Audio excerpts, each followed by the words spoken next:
C'est bon? Je peux avancer quelque chose? Ouais, c'est bon, ça marche. Eh bien, bonjour à tous, en présentiel et en distanciel, on était en train d'en discuter. Je me présente, donc moi c'est Sébastien Bourguignon.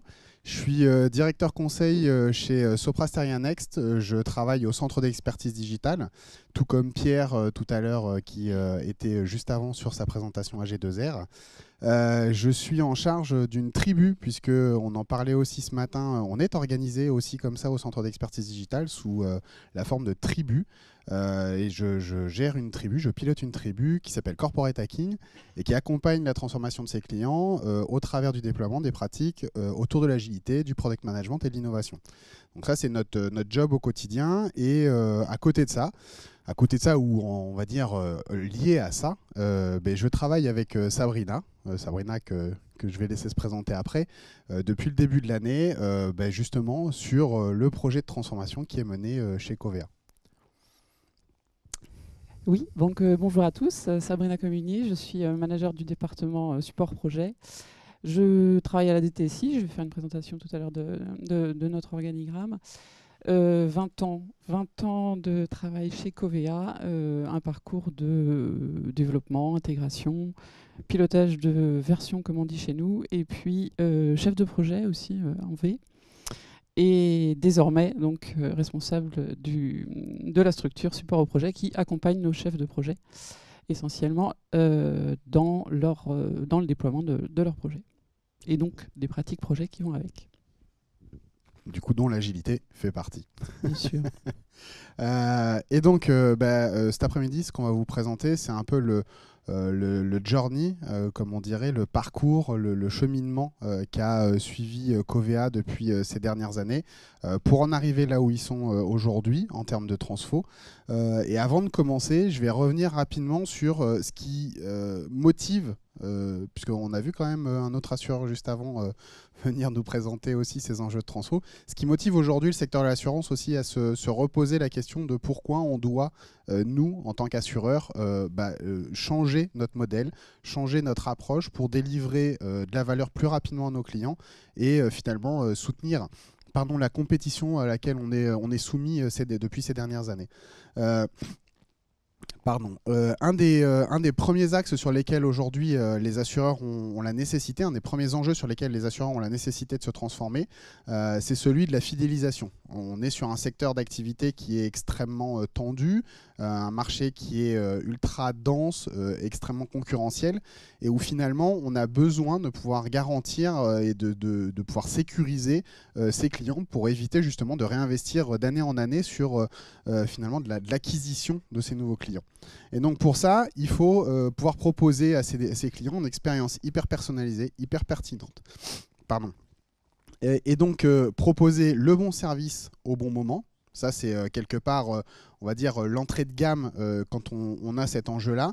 Savoir aussi créer finalement un parcours et une expérience client qui soit digne de ce qu'on connaît et ce qu'on pratique au quotidien chez les meilleurs acteurs et les pure players du digital.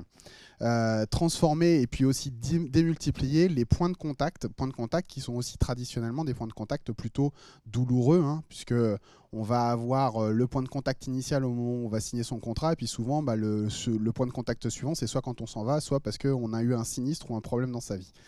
Donc ça, c'est quelque chose qu'il faut avoir en tête et sur lequel, du coup, les assureurs ont une nécessité, comme je disais, de être en capacité de pouvoir proposer des offres et une expérience hyper personnalisée, hyper pertinente. Le deuxième enjeu que les assureurs doivent couvrir, c'est la nécessité de savoir capturer de nouvelles sources de valeur, de pouvoir s'appuyer notamment sur la donnée qu'elles possèdent, de pouvoir s'appuyer sur les usages que leurs utilisateurs, leurs clients vont avoir besoin, de pouvoir s'appuyer aussi sur les flux, les trafics et les données qu'elles possèdent pour créer de nouvelles sources de valeur. De pouvoir aussi permettre de remonter la chaîne de valeur vis-à-vis du client et de pouvoir s'en rapprocher, toujours dans cette idée qu'on a de moins en moins de points de contact, on a très peu de points de contact dans la vie de tous les jours d'un assuré. De pouvoir être en capacité de développer de nouveaux modèles de pricing et d'avoir des solutions plus personnalisé, donc ça va dans le sens du premier enjeu, et donc de pouvoir aussi notamment avoir des solutions de paiement à l'usage, par exemple, des solutions plus premium à proposer aux clients. Quelque part, l'enjeu aujourd'hui, c'est de pouvoir sortir de cette situation qui fait qu'on a une commoditisation du métier de l'assureur, où un produit d'assurance auto, qu'il soit acheté chez tel ou tel assureur, quelque part, ne se différencie plus énormément, et donc il faut qu'on arrive à trouver des solutions pour permettre aux clients d'y trouver plus de valeur, plus d'intérêt. Et ça, pour ça, il faut être capable de sortir, et c'est le dernier enjeu, des offres de plus en plus rapidement, de pouvoir rester compétitif face à ses concurrents, de pouvoir apporter au marché finalement de nouvelles solutions, qui soient des nouvelles solutions alors plus holistiques, alors dans le sens qui vont couvrir au-delà uniquement des produits d'assurance, donc qui vont nécessiter potentiellement d'avoir une approche plus plateforme. C'est-à-dire qu'on va chercher à s'assurer, on va chercher à s'adosser à d'autres acteurs que de l'assurance pour pouvoir proposer des solutions packagées qui vont permettre derrière de pouvoir proposer des offres ultra différenciantes, mais qui vont nécessiter, pour créer ces offres, qu'on soit capable de les sortir avec tout ce que ça recouvre derrière de gestion partenariale, d'enjeux justement aussi de collaboration. Et ça, on voit bien que ce modèle-là, il va être largement impacté, ou en tout cas nécessité qu'on puisse le faire au travers de l'agilité. On va aussi chercher à apporter finalement plus de conseils et renforcer la transparence et la pédagogie vis-à-vis des clients, ce qui est une demande forte aujourd'hui quand on regarde un petit peu les produits d'assurance auxquels on est confrontés tous en tant que clients. On a besoin de chercher à avoir plus de conseils et plus de simplicité dans ces produits. Et donc tous ces enjeux-là, c'est les enjeux aujourd'hui des acteurs de l'assurance, et c'est des enjeux qui poussent, et on le voit nous au quotidien, tous ces acteurs à s'engager sur le chemin de la transformation. Et c'est entre autres finalement ce qui a motivé ou poussé un acteur comme Covéa, mais pas que, à se lancer sur le chemin de la transformation. Et donc je vais passer la main à Sabrina pour qu'elle nous explique un petit peu plus dans le détail et par le menu le chemin parcouru ces quelques dernières années sur la transformation agile. Je te laisse la main avec la Sabrina. Merci Sébastien, merci. Alors, qui sommes-nous en quelques mots? Covéa, c'est un groupe de 3 marques complémentaires qui sont, elles, plus connues sur le marché du grand public. GMF, MAF et MMA. C'est un groupe mutualiste qui est né en 2003. Nous sommes 21 000 collaborateurs, essentiellement in France. Nous sommes le premier assureur français en assurance de biens et de responsabilité, donc sur les trois marques confondues, dommages, responsabilité, la PJ, la santé, la prévoyance, la réassurance, nos gestions d'actifs avec l'IMO essentiellement, l'assurance vie et notre assisteur qui est Fidelia. Si vous êtes assuré chez l'une de ces 3 marques, en cas de sinistre, vous appelez notre assisteur Fidelia, qui est commun à nous 3. C'est 2442 points de vente MAF, MMA ou GMF, avec des réseaux de distribution qui sont variés, que sont des réseaux de salariés, des agents généraux pour la marque MMA essentiellement, et puis aussi des courtiers. Tout ceci au service de 11,6 millions de sociétaires ou de clients, d'où Covéa est le premier assureur français sur ce type d'assurance. Donc Covéa et sa DSI.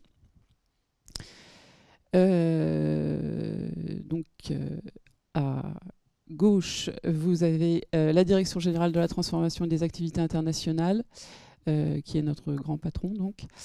Et dessous, vous avez à droite le détail de la direction de la DSI, donc, à laquelle j'appartiens. Donc c'est 3000 personnes au sein de cette DSI, précisément 1786 internes. Une direction qui en contient 6. Donc vous avez une direction infrastructure technique et services dans laquelle vous retrouvez les centres d'exploitation et l'ingénierie. Vous avez 4 directions de TSI suivant les filières. IRD, vie, sinistre, etc. Et puis vous avez une direction à laquelle j'appartiens, qui est la direction de projet, dans laquelle vous avez toute la chefferie de projet des centres de compétences transverses aussi, dans lesquels vous avez des concepteurs, et puis le centre de validation. Et enfin, mon équipe qui est support projet, donc qui accompagne les projets, les chefs de projet, et les acteurs projets, quels qu'ils soient, donc dans la gestion de projet, dans leur méthodo, et aussi dans le change, le change des projets. Ces 3 systèmes d'information, c'est même plusieurs, enfin c'est 3 dans chaque, un dans chaque, on va dire, un par marque qui est en cours de forte transformation. Hein. L'objectif, c'est de rationaliser au maximum notre SI. Comme vous l'avez vu, hein, on existe depuis 2003, mais la DSI opérationnelle a été créée donc opérationnellement depuis 2014. Donc on est à 8 ans aujourd'hui où on commence à rationaliser nos SI.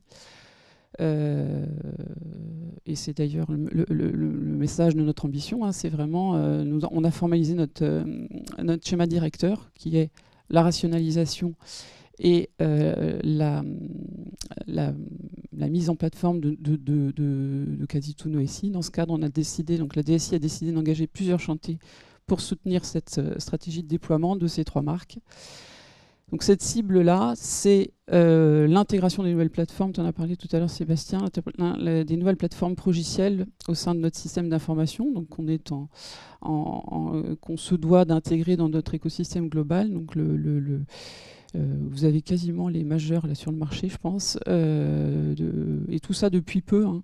C'est des plateformes qui sont arrivées depuis 4-5 ans maintenant, mais c'est quand même très récent. Donc Salesforce pour le CRM, SAP pour la compta, tout ça sont des projets en cours en ce moment. Hein. ServiceNow pour tout un tas de services intégrés qui vont de la RH à la logistique, et Guidewire aujourd'hui pour créer nos premiers sinistres, nouveaux sinistres. Donc cette cible tourne autour de l'intégration de ces nouvelles plateformes progicielles, et donc forcément on sait que ces nouvelles plateformes travaillent en agile, et pour nous la gageure, c'est bien aussi de développer ces nouveaux types, ces nouveaux métiers. Hein. Donc c'est la création de nouveaux métiers chez nous qui sont en lien avec l'arrivée de ces solutions. Les intégrateurs, les business analysts, on a parlé bien sûr, les Scrum Masters, les PO, les PM, les Contract Managers aussi, puisque nous avons un certain nombre désormais de plateformes. Et en plus de ça, nous avons aussi pour objectif de colocaliser nos activités, puisque 3 SI, 3 marques, on a souhait de rassembler le plus possible les mêmes activités sur les mêmes sites. Donc oui, les 3 marques sont dispatchées sur le territoire français. Hein. C'est Paris, Niort, Le Mans, Saran, Le Valois, Chartres et un peu à Strasbourg. Donc dans ce contexte-là, l'agilité pour nous, c'est un levier donc pour améliorer et renforcer la relation avec les directions métiers. C'est aussi réduire le poids de l'organisation. C'est aussi gagner en efficacité. Bon, c'est peut-être une évidence, mais il vaut mieux se le rappeler. Sur l'ensemble de nos activités, hein, aussi bien le run, les projets, nos recrutements aussi. Voilà pour ce cadre de nos ambitions. Donc chez Covea, on aime bien tester et learner. On a donc je vous parlais tout à l'heure de l'achat de Salesforce pour le nouveau CRM, en fait, le nouveau CRM Éclat. C'est un projet qui a démarré en 2018. On a désormais, on a un train qui nous a permis de refondre le CRM MMA. Les premières agences ont été déployées fin 2022. Ont commencé à être déployées en 2021. On cible une fin de déploiement fin 2022. On a commencé le déploiement du CRM, donc Salesforce, à la MAF, et on espère le finir fin 2023.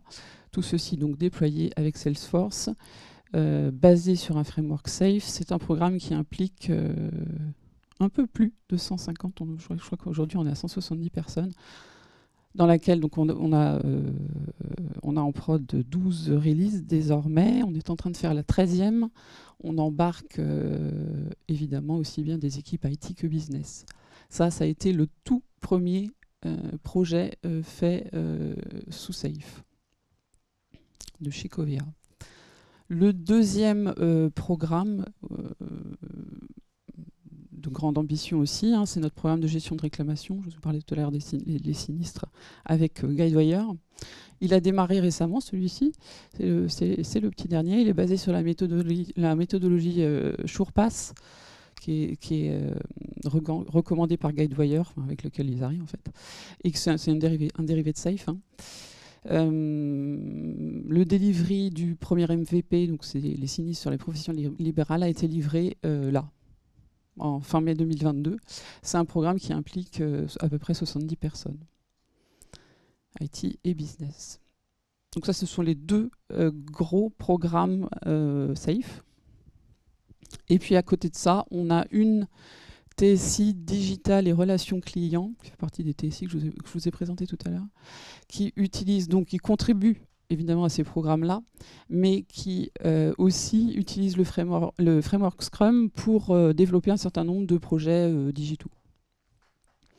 Donc, s'ils fonctionnent sur un modèle auto-organisé, responsabilisé, ce sont des factories qui représentent à peu près 80 personnes. On a aussi quelques autres équipes qui sont aussi organisées en Scrum. Je parlais tout à l'heure de comment ServiceNow. C'est une équipe qui est aussi organisée en Scrum.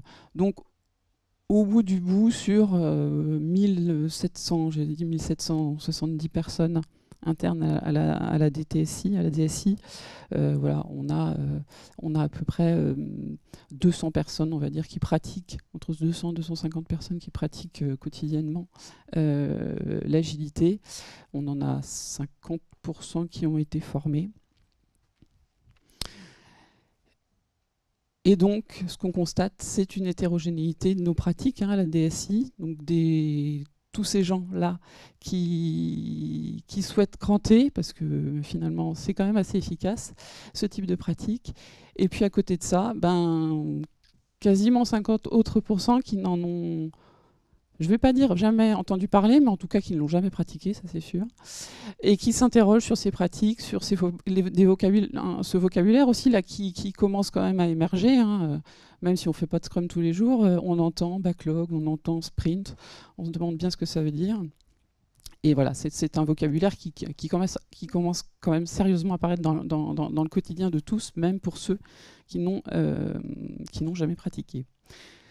Et à côté de ça, évidemment, vous avez vu, vous n'avez pas que l'IT qui travaille de cette manière, mais on a aussi embarqué des directions métiers. Et donc, on a forcément généré une curiosité, voire un besoin chez les clients. Donc, là, je parle de des directions métiers, parce qu'elles ne sont pas toutes dans ce cas-là. Mais pour celles qui ont pratiqué, elles ne reviendraient pas au séquentiel, ça c'est sûr. Notamment les directions marketing, les directions métiers. Et puis, on a aussi des directions métiers qui ont entendu leurs petits voisins. Finalement, c'est sympa votre truc. Ça marche pas mal. Et donc, mais voilà, l'agilité, on l'a dit, on l'a assez dit, je crois, dans la journée. C'est pas un but, c'est un moyen. Et qui, elle, exprime une envie de travailler autrement, sans forcément citer l'agilité. Donc, fort de ce constat et de cette approche-là, test and learn, qui a quand même pas mal accompagné des collaborateurs IT et business, la DSI a décidé en 2019 de lancer une étude et a constaté que oui, il était finalement temps de normaliser les pratiques pour faire de l'agilité finalement, pour ne plus en faire une exception, mais en faire plutôt un standard d'entreprise. Finalement, la question n'est plus... oui, la question doit se poser systématiquement plutôt. Donc, elle lance un projet d'acculturation à l'agilité et donc missionne mon pôle, le pôle support projet, pour l'idée ce projet. Donc, cette trajectoire, et pour poser la trajectoire surtout, de ce projet d'acculturation. Donc, vous la voyez là. Les 4 grandes étapes qu'on souhaite en tout cas déployer, c'est de poser nos fondamentaux. On parle de la base de la pyramide. On souhaite poser les fondamentaux de la mise en œuvre de l'agilité pour Covea avec les attentes et nos principes, ce que je vous ai dit tout à l'heure finalement, c'est-à-dire réduire la distance relation métier, gagner en efficacité. C'est bien ça qu'on attend de l'agilité. On le sait tous. Donc ces attentes, ces principes, les éléments de trajectoire, la conduite du changement, parce qu'on sait quand même que tout projet d'acculturation passe forcément par une conduite du changement. Une deuxième étape qui serait de mettre en œuvre un socle commun de culture pour les managers et les collaborateurs. Donc concevoir le contenu d'une boîte à outils pour déployer cette culture et de proposer un premier périmètre éligible à la culture agile. Le troisième niveau, c'est de déployer plus d'agilité cette fois-ci dans les équipes, soit plus d'équipes, soit des équipes encore plus acculturées pour celles qui pratiquent déjà. Donc d'identifier le contenu d'une nouvelle boîte à outils pour ces équipes, nécessaires pour agiliser les équipes, poser le diag et puis bien sûr de formaliser le plan de transformation. Et le quatrième niveau, c'est, alors après c'est pas forcément l'un après l'autre, c'est de déployer, c'est peut-être plus dur, c'est de déployer l'agilité dans les projets, pareil, soit en largeur, soit en profondeur, plus de projets ou ceux qui le sont déjà d'optimiser. Donc de la même manière, identifier aussi un contenu de boîte à outils nécessaire pour déployer un projet agile, poser le diag initial et former le plan de transfo pour accompagner les projets. Et tout ça sur l'ensemble, bien sûr, des activités, surtout sur les deux premières strates de la pyramide. Tout ça concerne l'ensemble des activités qu'on trouve à la DTSI, que sont les études, conseils, le run, qui gère du flux de demandes, et puis les projets, bien sûr.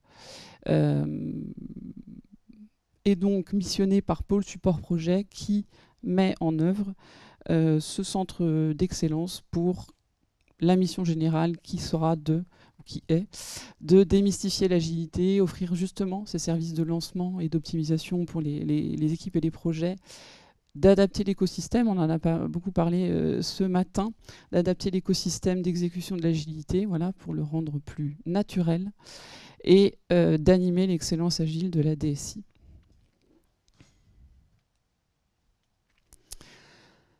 Alors comment on a lancé, qu'est-ce qu'on a réalisé pendant cette phase, on va dire pilote, c'était en 2021. On a lancé ce projet Pacte pour pratique agile comme transformation.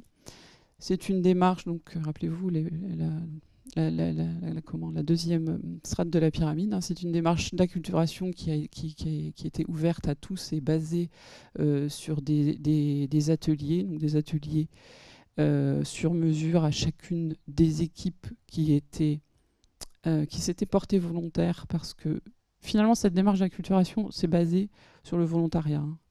On n'a pas forcé la main. C'est basé sur le volontariat des équipes. Et donc on a construit avec elles finalement leur parcours d'acculturation. 2 jours et demi d'acculturation, d'abord des principes, les valeurs, les principes de l'agilité, et puis après, finalement, comment ils pourraient l'appliquer, eux, dans leur quotidien. D'où un accompagnement sur mesure. On a eu aussi une phase de prod de kit, de pratique agile, justement, et qui sont désormais sur étagère, qui sont disponibles à tout le monde et qui permettent de toucher du doigt l'agilité, mais quand même au quotidien, hein, sont des kits qui permettent par exemple de définir une backlog, de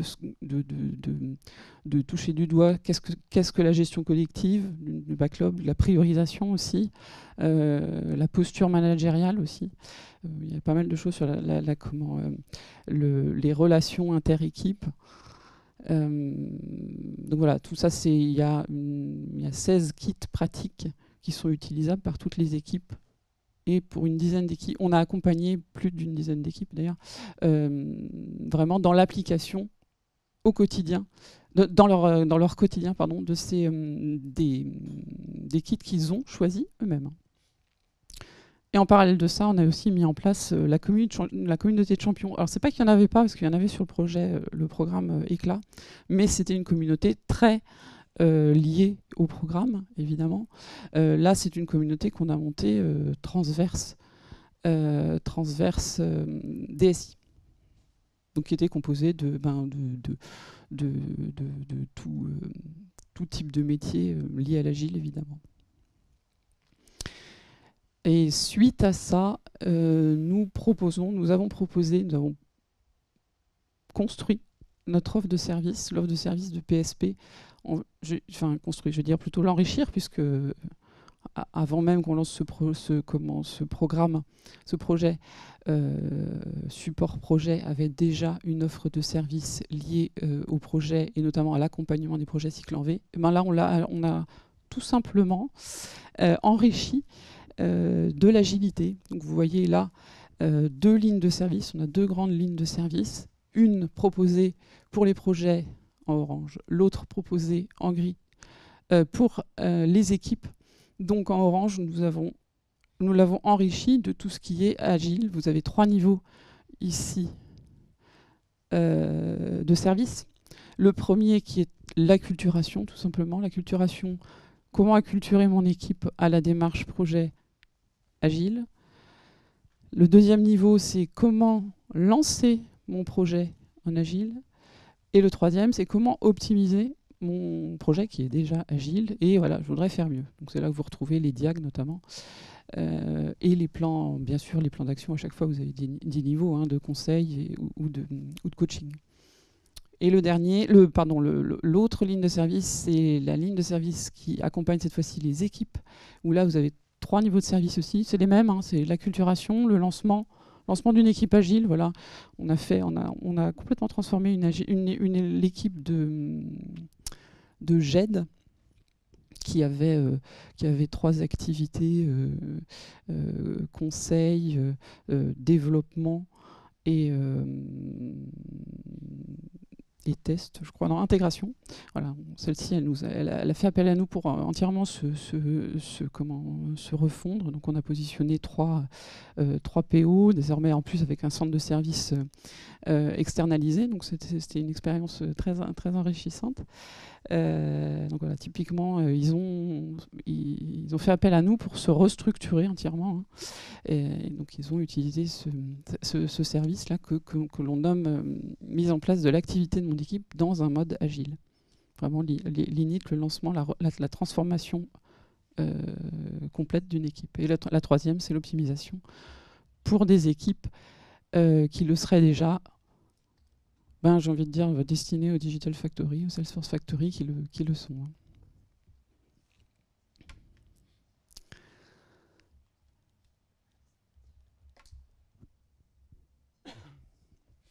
Donc nous déployons. Nous sommes en train de déployer.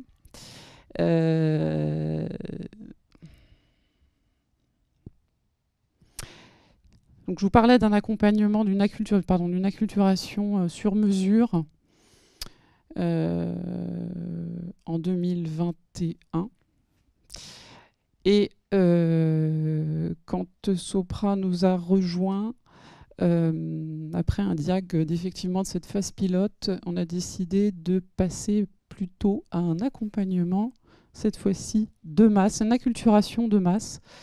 Au vu de la vitesse de cette acculturation, on s'est dit si on continue sur cet accompagnement sur mesure à 2 jours et demi par équipe, ça va nous emmener jusqu'en 2000 loin.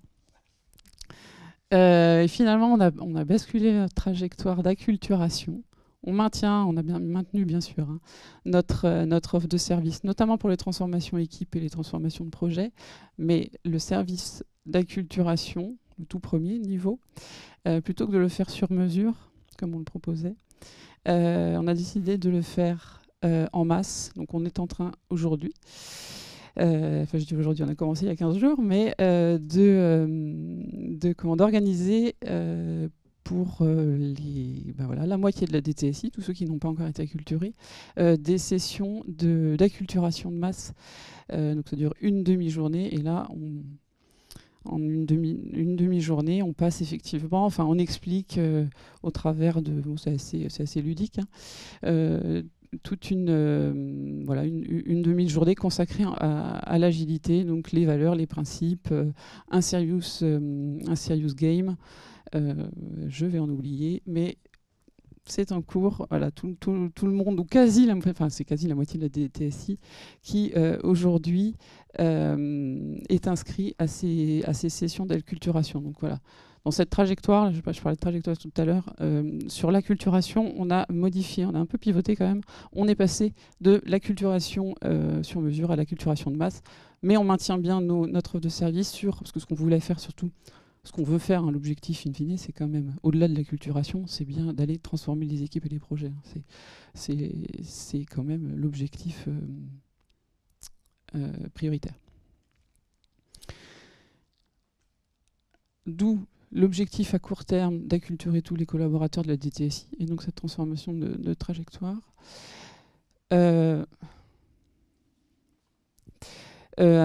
Oui, un objectif de transformer, donc je parlais tout à l'heure de effectivement transformer nos équipes, des équipes on va dire traditionnelles, en équipes produits, comme on l'a fait sur la GED. De construire nos communautés agiles auto-organisées. C'est pas encore le cas, c'est nous qui les animons, mais ça on sait que c'est toujours un peu long. Hein.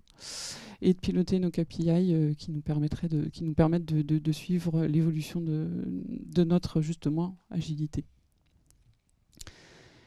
Je parle là en titre d'adopter notre écosystème, on l'a dit aussi beaucoup ce matin. L'objectif à moyen et long terme, c'est bien ça, c'est d'augmenter nos expérimentations en mode test and learn sur les projets, parce que là je parle d'accompagner les projets et les programmes déployant une approche agile, que ce soit Scrum ou Safe. La difficulté, elle est de savoir quels sont les projets qui sont éligibles finalement.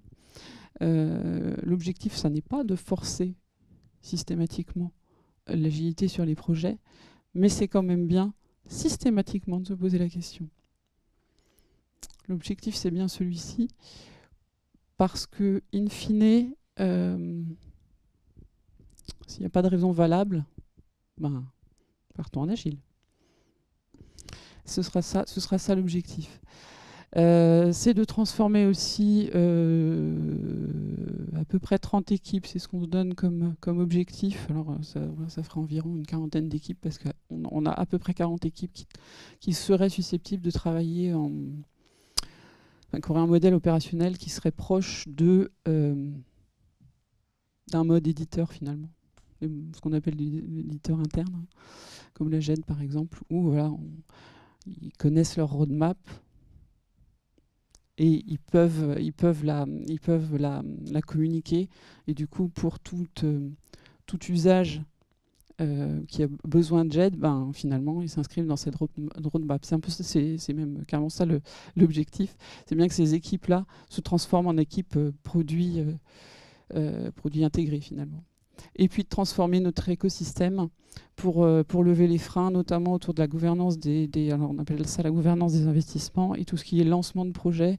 Aujourd'hui, on est encore assez lié à ce qu'on appelle les 4C chez nous, ce qui est plus connu sous le nom de QCD, qualité, coût, délai. C'est ce qui drive les engagements de nos projets, et c'est ça qu'on voudrait un petit peu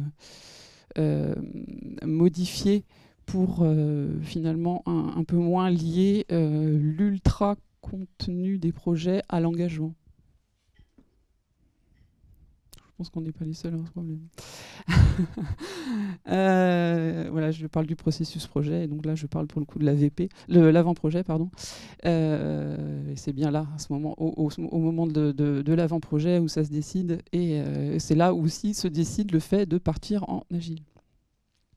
La RH, bien sûr, on le sait, on a aujourd'hui, on en parlait aussi ce matin, il y a, y a pas dans le référentiel métier RH, il n'est pas fait mention de ce type de profil, mais finalement on en cherche, on en trouve d'ailleurs, mais on en cherche, c'est ce qui aujourd'hui, c'est ce qu'on formalise dans nos offres d'emploi, mais ça n'est pas encore finalement officiel dans nos référentiels métiers RH. Et puis bien sûr le développement du DevOps. Voilà pour la suite des événements pour Covea.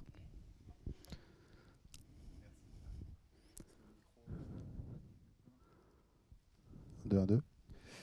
Merci Sabrina. Oui.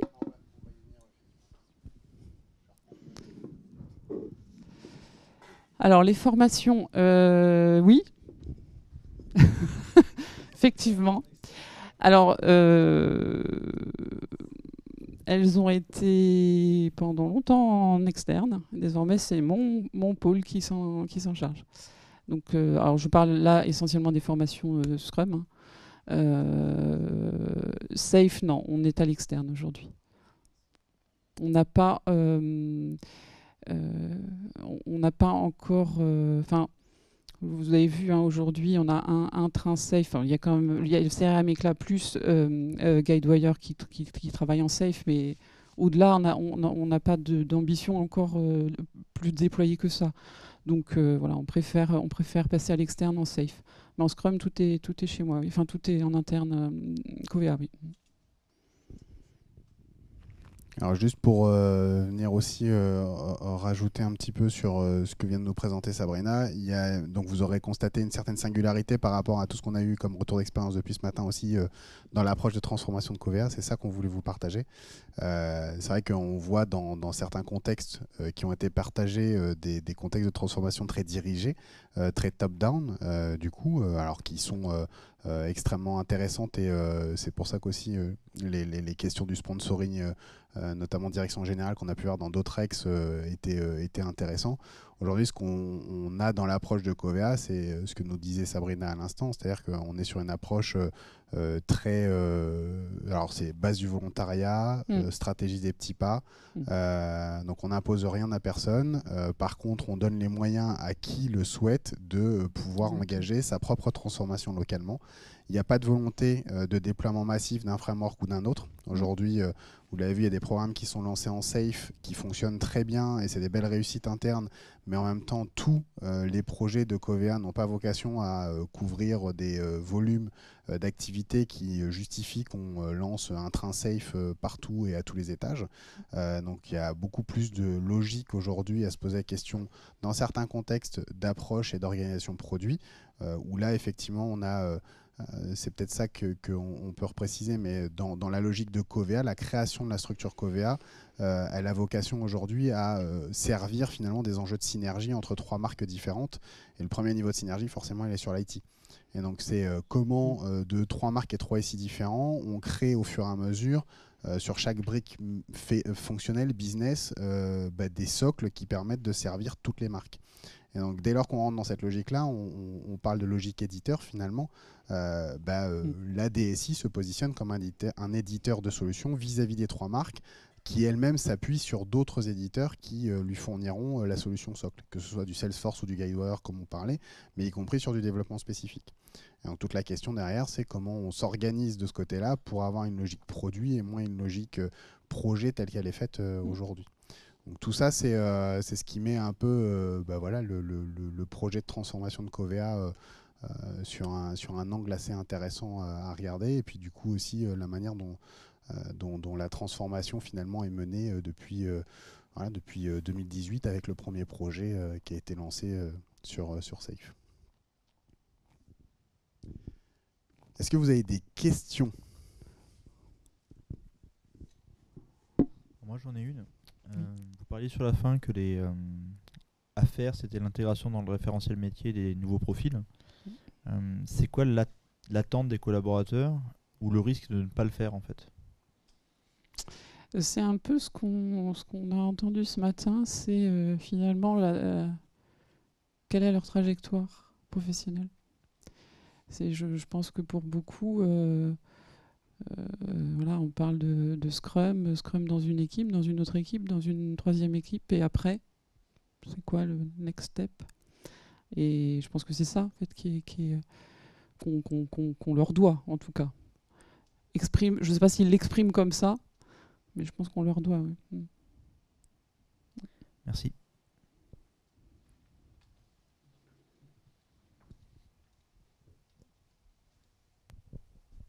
Quels sont les sujets chauds que vous traitez en ce moment avec l'équipe?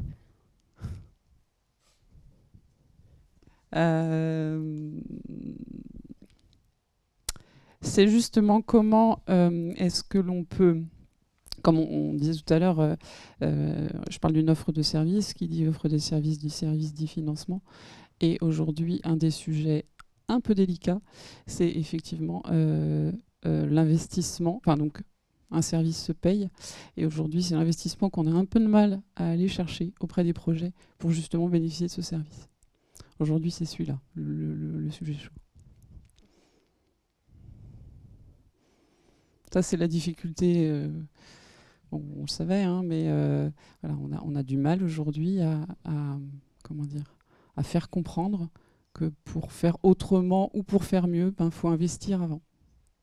Alors c'est vrai que voilà, on sait que l'agilité, on ne gagne pas forcément de l'argent. On gagne autre chose, mais pas forcément de l'argent. On gagne en temps, on gagne en bien-être, mais pas forcément en argent. Et c'est ça qui est difficile, oui.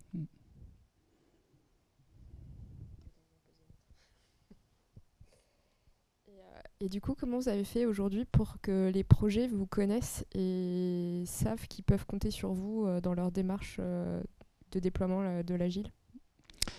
Alors c'est cette offre de service là que l'on a formalisée, qui nous a permis déjà de nous positionner. Voilà ce qu'on fait. Et donc l'étape d'après, l'étape que l'on est en train de faire, notamment dans le plan de com du projet de Pacte. C'est le plan de com, c'est l'intégralité de tout ce que l'on peut finalement diffuser à la DSI et même au-delà, parce qu'aujourd'hui, quand on fait par exemple nos sessions d'acculturation là sur les sites, hein, sur chaque site, on a une vingtaine de sessions d'acculturation prévues. Finalement ça transpire, hein. On a dit Kakemono, des affiches, toutes les directions métiers le voient, ils passent devant, ça bouge à la DSI, ça bouge l'agilité. L'agilité, on en parle beaucoup. Donc il y a typiquement ce type de session d'acculturation là, qui est en présentiel, donc très visible, explique notre positionnement déjà, notre offre de service, hein, elle est même affichée sur nos affiches. Et puis après, c'est toutes les coms que l'on fait autour qui est intégré au plan de com de la DSI, de type l'ensemble dans tous les CODIR, hein, c'est obligatoire un plan d'avancement de notre acculturation diffusé dans les CODIR, un plan d'avancement de cette acculturation là diffusé dans nos instances de communication à la DSI, hein, ce qu'on appelle nos Skype managers, avec l'ensemble de nos managers.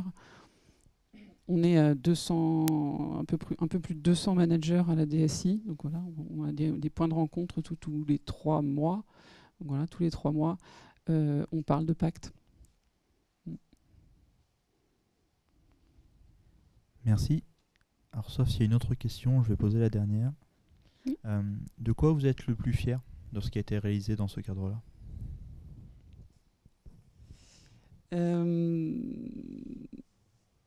De quoi je suis le plus fier? Bien, de l'équipe, de mon équipe tout simplement.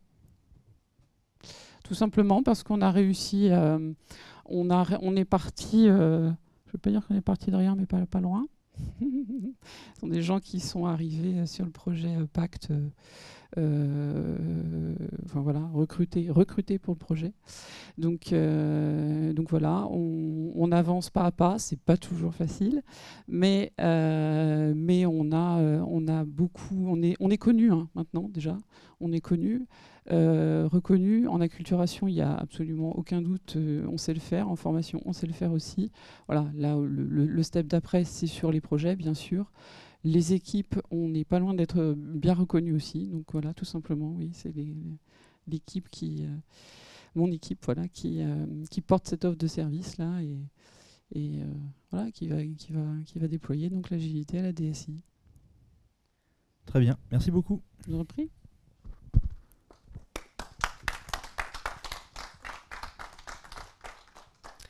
Alors, il me restait juste une question qui était à distance. On avait plusieurs dizaines de personnes à distance et vous avez répondu au fil de l'eau. Oui. Mais il nous en reste une de Marc qui nous demande si certains produits ont-ils déjà été construits en agile de bout en bout? Oui, le CRM Éclat. Le CRM Éclat, donc voilà, déployé aujourd'hui, quasi déployé intégralement chez MMA et qui sera déployé intégralement en 2023. Oui, entièrement, oui. Tout à fait. Top. Merci beaucoup. Je vous en prie. Il est 16h30. On va pouvoir marquer 10 minutes de pause avant de se retrouver pour la keynote de fin. À tout de suite.